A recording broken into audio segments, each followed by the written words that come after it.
A man's knees buckled and he folded onto the pavement. His hand clawed at his collar. His mouth opened, but no air went in. People in their Sunday best stepped around him. A woman in heels checked her watch and kept walking. A couple in matching suits crossed to the other side of the street. Nobody stopped. Nobody knelt. Then a white dress hit the concrete beside him. She dropped to her knees, satin and all, and grabbed his wrist. Her name was Delia Marsh, and in 20 minutes she was supposed to be getting married. Instead, she was pressing 2 fingers to a stranger's throat, counting a heartbeat that was fading fast. Behind her, an old bloodhound pushed his nose against the man's cheek and whined. Kneeling down would cost Delia everything. Why would a bride give all that up for a stranger? Stay with me on this one. 2 hours before any of that, Delia Marsh was standing in the back room of her flower shop, fighting with a zipper she couldn't reach. Marsh and Bloom. That was the name painted over the door, a little corner shop in Savannah she'd kept alive for 9 years on stubbornness and cheap coffee. This morning it was full of white roses and her father's voice. "You're going to be late to your own wedding," Wade Marsh called from the front. "I didn't spend 30 years saving for this so you could stroll in late." Now here's the thing you need to understand about Wade. He was a hard man. 64 years old, hands like old leather, a plumber his whole working life. He never took a vacation. He never bought a new truck when the old one still ran. He ate the same lunch out of the same dented cooler for 40 years. And every spare dollar that man ever earned went into one bank account, with one word written on the front of the envelope in his own handwriting. Delia. That envelope was thick now. Thick enough to rent a ballroom on the river, hire a band, fill a room with 300 people. He'd been carrying it around for a week like it was a newborn, patting his coat pocket every few minutes just to make sure it was still there.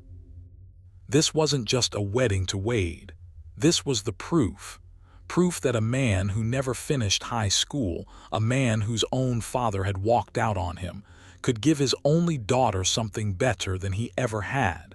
Something nobody could ever take away. Delia loved him for it. She'd watched him count out that money in singles and fives at the kitchen table, year after year. She also felt the weight of it pressing on her chest like a hand. Every napkin, every flower, every song on the band's list carried the same silent question underneath it. Is this good enough for what he gave up? She came out front holding her shoes. Her mother had passed 6 years back, cancer, quick and cruel, and since then it had just been the 2 of them and the dog, Copper. An old bloodhound with gray in his muzzle and eyes that seemed to know things before you did. He'd been Delia's since he was a pup, and he followed her everywhere, into the shop, into the truck, right up to the edge of every important moment of her life. When her mother was dying, that dog slept on the hospital floor for 11 nights and would not be moved. "He can't come to the ceremony, Dee," Wade said, watching the dog climb into the back seat of the car like he owned it. "He'll wait in the car. He always waits." Grant was already at the venue. Grant was the groom, a good man, a school teacher with a soft laugh and patience worn smooth from 20 years of 8th graders. Delia had spent a year planning this day with him down to the color of the napkins. She had no reason in the world to think anything would go wrong. She had a dress that fit, a father who'd sacrificed everything, and a man waiting at the end of an aisle who looked at her like she'd hung the moon. They took 2 cars. Wade went ahead to greet the guests and shake every hand in the room. Delia followed with Copper panting in the back, the windows cracked, the Savannah heat already rolling in thick off the river. She had the radio low. She was practicing her breathing. She was, for about 90 seconds, the calmest she'd been all week.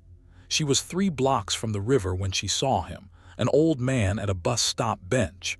And he wasn't sitting on the bench. He was sliding off it, gray in the face. One hand pressed flat against his chest, the other reaching for something that wasn't there. His lips had a blue tint to them that Delia's brain flagged before she even understood what she was seeing. People were walking right past him. A whole sidewalk of them, dressed up for church or brunch, stepping around an old man dying in plain sight. One man actually looked, made eye contact, and looked away. That was the part Delia never forgot. He looked and he chose not to. Delia hit the brakes. Later she tried to explain it and never quite managed. She didn't decide to stop.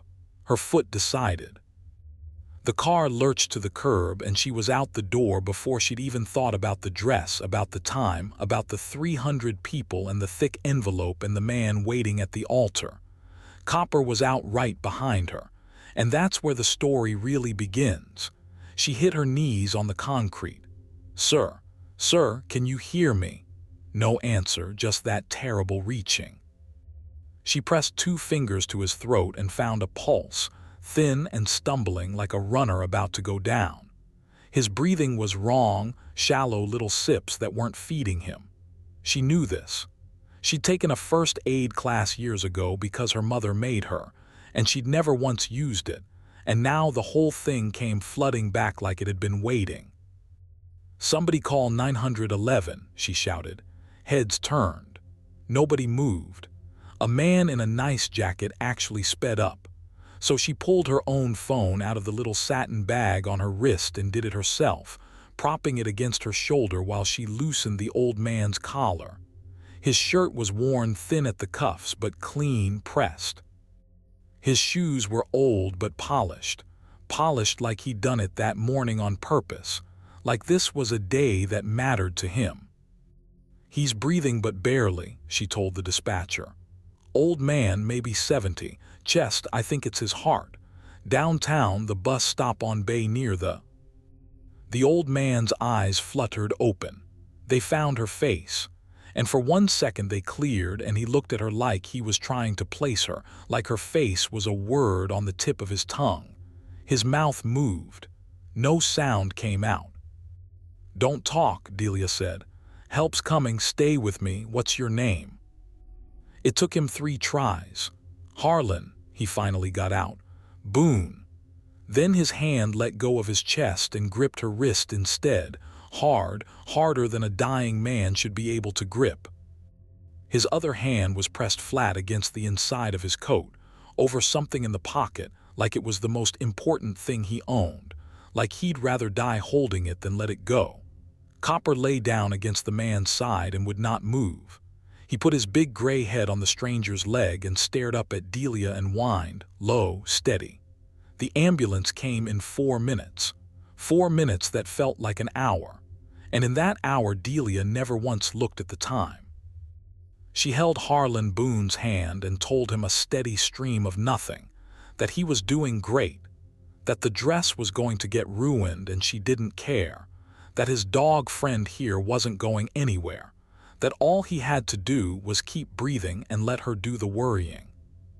The paramedics had to peel her fingers off him to get to work.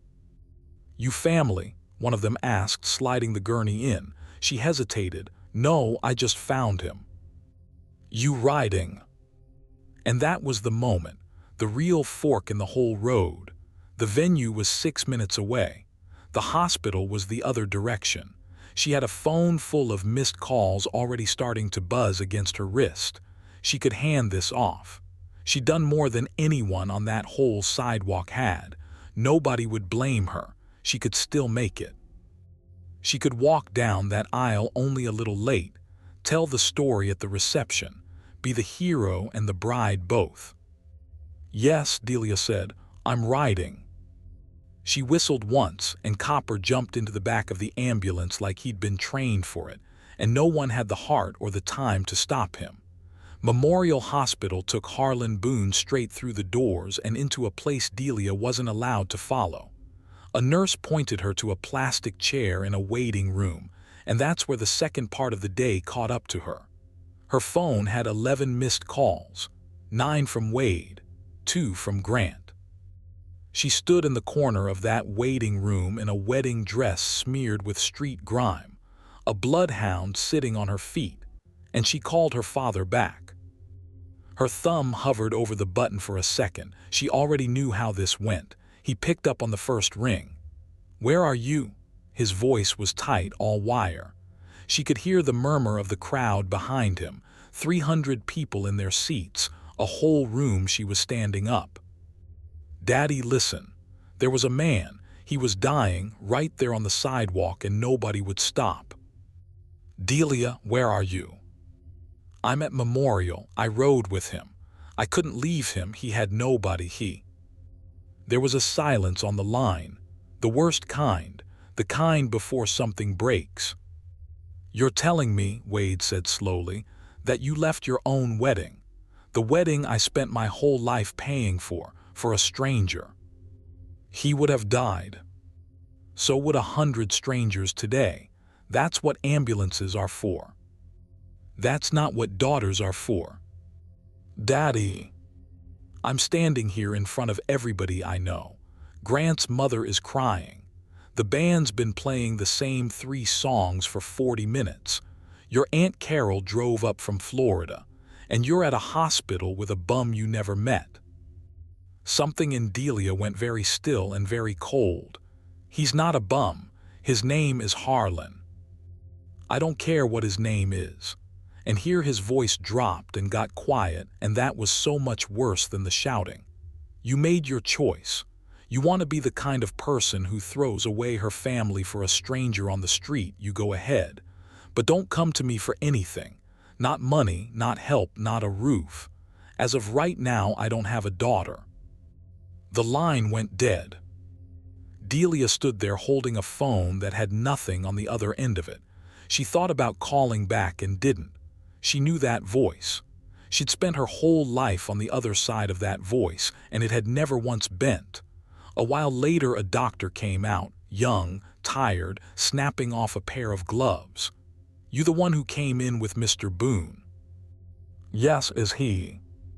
He's alive. Massive heart attack. Another few minutes on that sidewalk and he'd have been gone, no question. Whoever got to him bought him his life. The doctor looked at her ruined gown and didn't ask. You did that. He's stable, resting. And Delia, who had just been thrown out of her own family, sat down in the plastic chair and let out a breath she felt like she'd been holding since the bus stop. Copper climbed his old bones half into her lap. She scratched his ears. He was alive. The old man was alive. She'd lost the wedding and her father was furious, but he'd cooled down. He always cooled down. Give it a week and he'd be at her door with his hat in his hands, and she had saved a life today. That had to count for something. That had to be the end of the hard part. She let herself believe it was over. It wasn't over.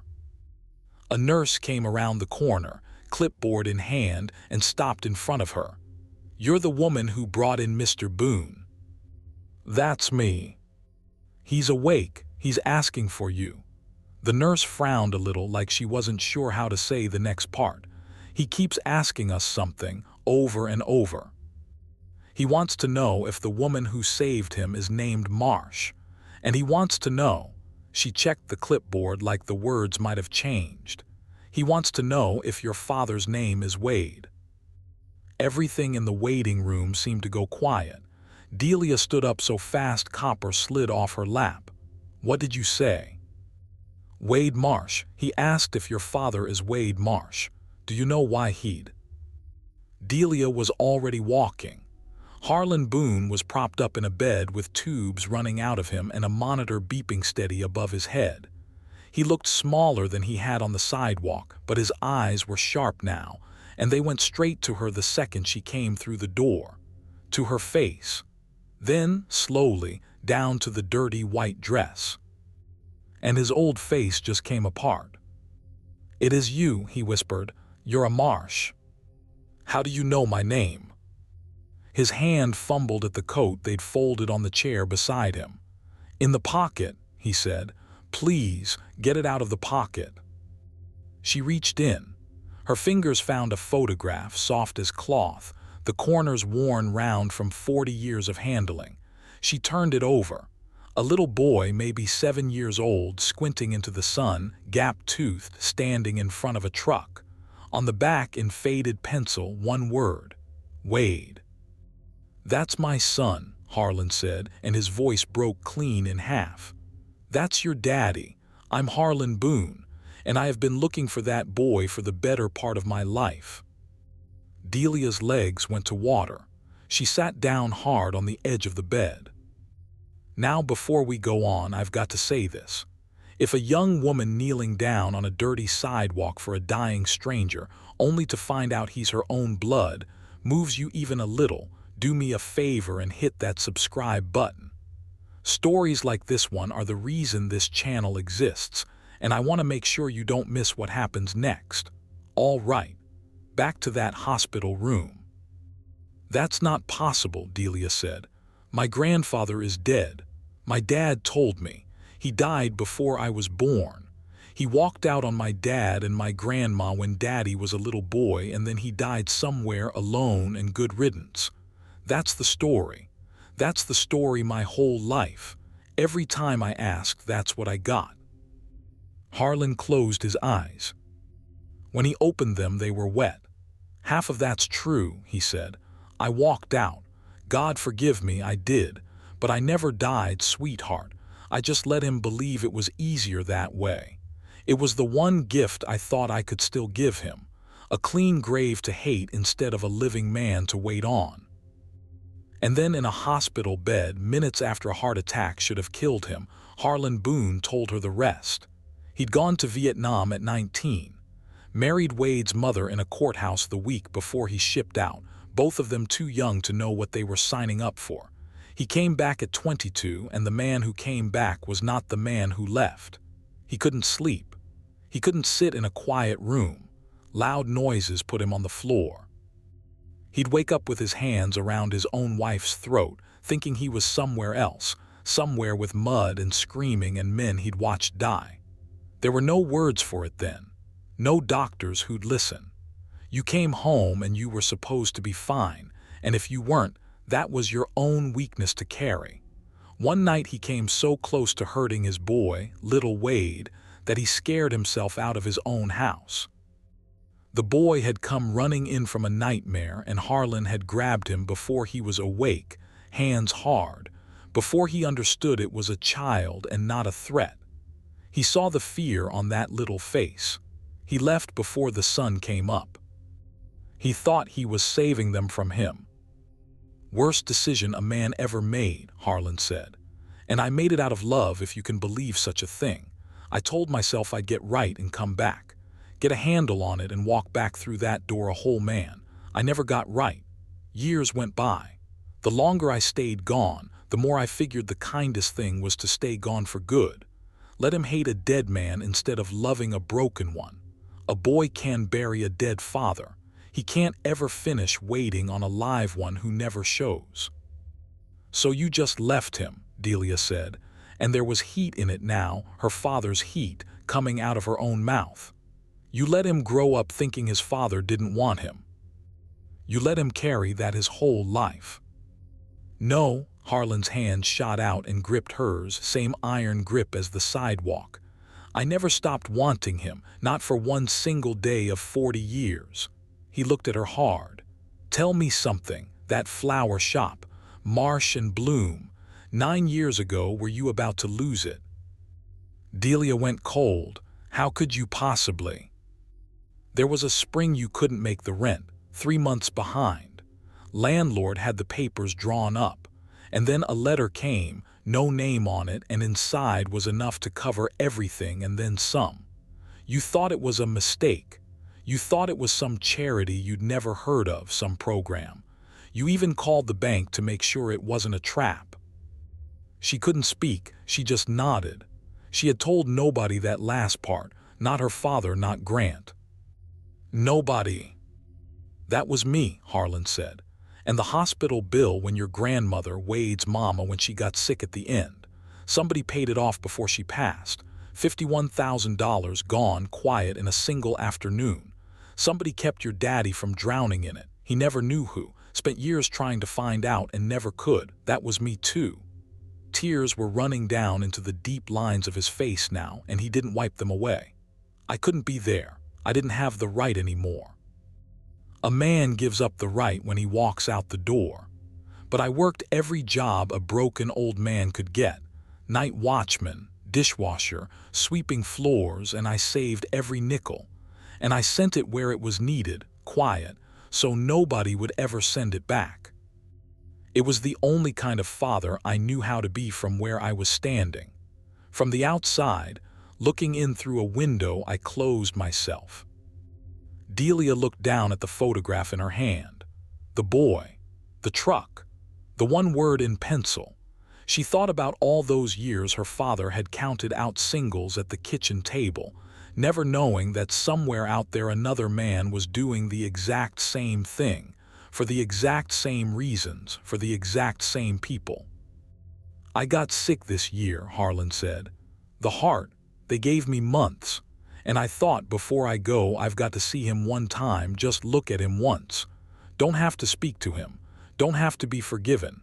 Just stand across a street and see the man my boy became. So I bought a bus ticket to Savannah. I had his address on a piece of paper, found it through a fella I paid. I was walking to find his house when the ground came up at me. He laughed, a wet, wrecked little laugh. And out of a whole city that walked right past me, the one who stopped, the one who got down on her knees in a wedding dress and ruined the most expensive day of her life, was my own granddaughter, a girl I'd never even seen in the flesh. You want to tell me that's just luck? Because I've been an old man a long time, and I don't have the arithmetic for that kind of luck.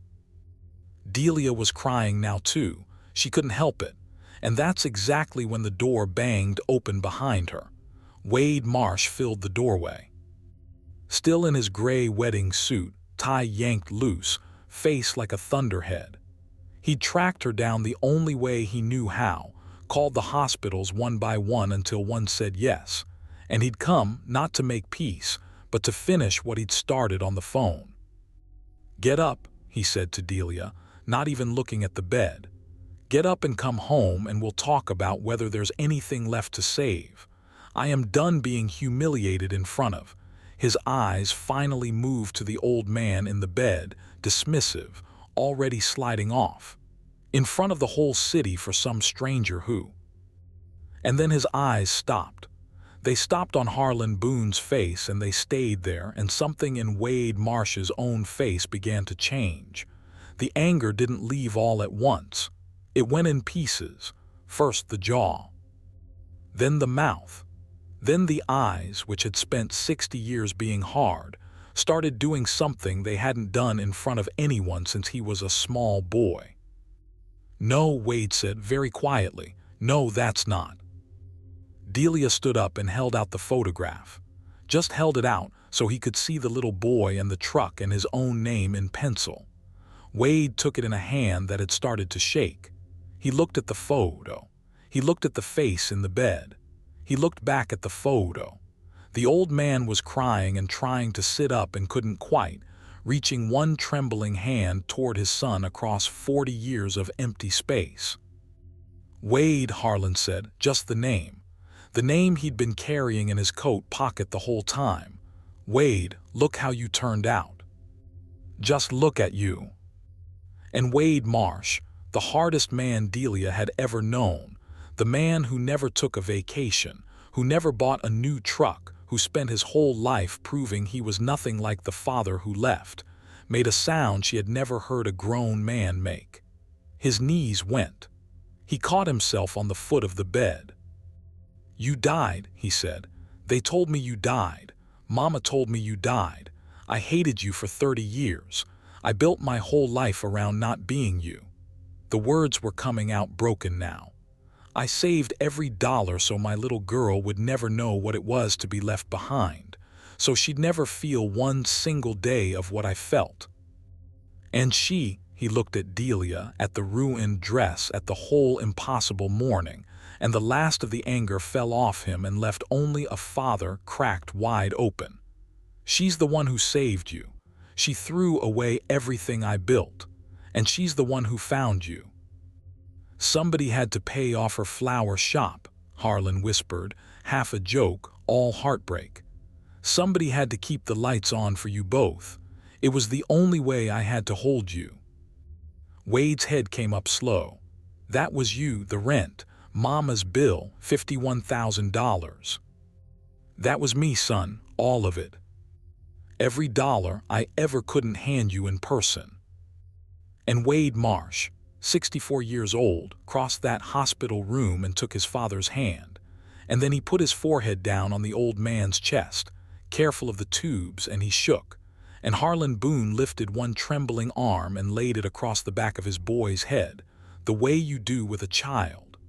The monitor beeped steady above them both. Copper padded in from the hall, having slipped a nurse, and lay down at the foot of the bed like he'd meant to be there all along. Nobody said anything for a long time. There wasn't anything to say that was bigger than what was already happening.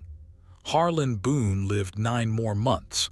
They were the best 9 months of a lot of lives. He never made it back to full strength. That heart of his was too far gone, but he moved into the little apartment over Marsh and Bloom, and Wade fixed the leaky pipes himself for free. And every morning the old man sat out front on a chair in the sun and told anybody who'd listen that his granddaughter had saved his life in a wedding dress. Delia and Grant did get married, by the way. 6 weeks later, in the little garden behind the flower shop, no ballroom, no band, no 300 people, just the ones who mattered.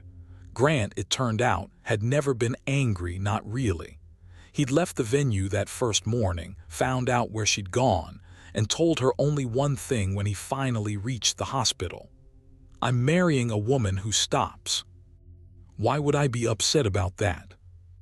Harlan walked her down the aisle.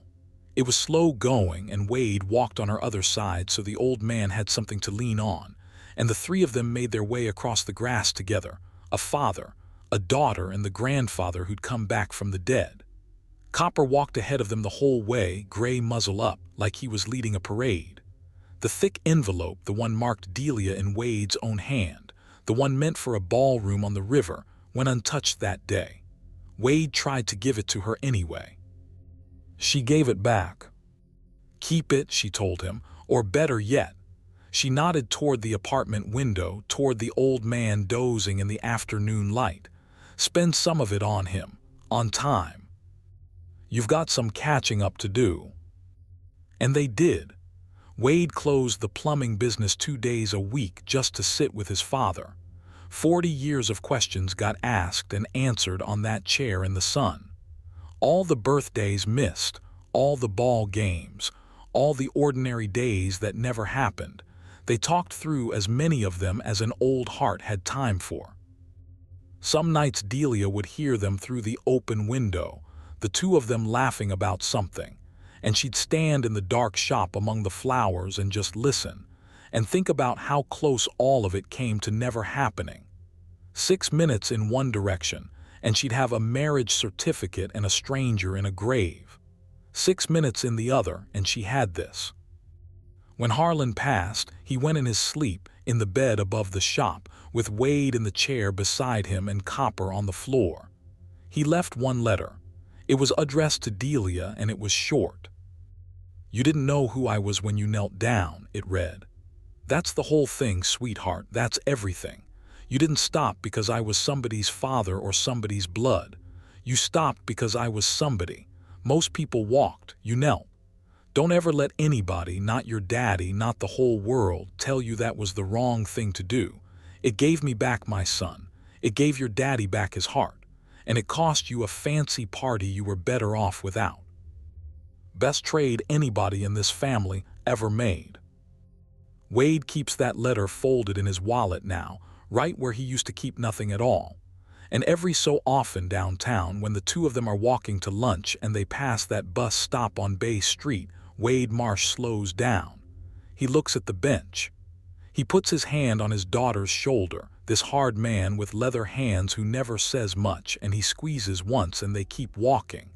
He never has to say what it means. She already knows. Because a hard truth had been chasing that family for 40 years, and it finally caught them in a hospital room. And it turned out the man everyone stepped over, the one who wasn't worth being late for, the one a father was ready to lose his only daughter over, was the one thing that could put them all back together. All it took was one person willing to kneel.